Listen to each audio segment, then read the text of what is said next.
Hello adventurer, and welcome now to Shout Out Wednesday. Post a comment or ask a question on YouTube or the Mothership on a Wednesday. I'll do my best to shout back or answer 1 week later. Well, cloudy with a good chance of some anxiety today, I'm afraid, for the Sagittarians. The moon is still in Pisces, putting emotional focus on survival, foundation, home, family, etc. The moon's still coming off of the sun, so this is a good light casting time. But the reason why I'm predicting anxiety is because the moon will cross in front of Uranus in the next 24 hours. And it's not just Uranus, it's that fault line between Saturn and Uranus. Saturn up in the area working on you with career, and Uranus working on you with foundation, home, and family.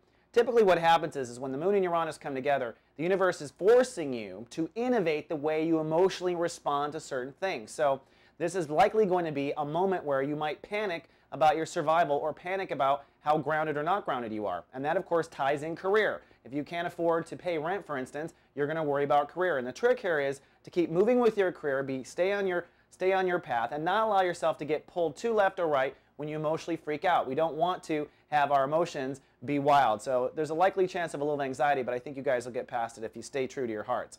Now for our shout out goes to Nanu on the Mothership, who's a Sagittarius that basically lost a Cancer boyfriend in December. Not to death, but just they broke up. And she wants to know what the odds are of them coming back together. Well, I got to tell you, just from a perspective of Sagittarius and Cancer, Sagittarius has finally know what they're worth. Okay, they finally are Pluto out of their sign. It's time to now move forward and really claim what you're worth in the world. Cancers are just beginning a 16-year transit on marriage. So I'm not too sure that you don't have other options, to be honest with you, and I'm not too sure that this relationship brought you to where you are so that you can move on. I wouldn't necessarily want to get into a 16-year commitment with someone when they're learning how to be married for the first place. So really what it comes down to is Cancers are primed for a long-term learning relationship, but if the relationship wasn't working, Sagittarius, you're bright, you can move on. All right, that's all I have for Wednesday. See you folks tomorrow with more. Live, love, be. SoulGarden.tv.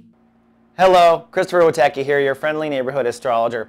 Soul Garden is trying to raise some soul capital for us to expand our website, our content, and our soul services to you. So we're asking our viewers for donations. If you have a little extra soul capital of your own, you want to be part of this magical process, us preparing for the age of Aquarius, then please navigate to soulgarden.tv/love/. Live, love, be.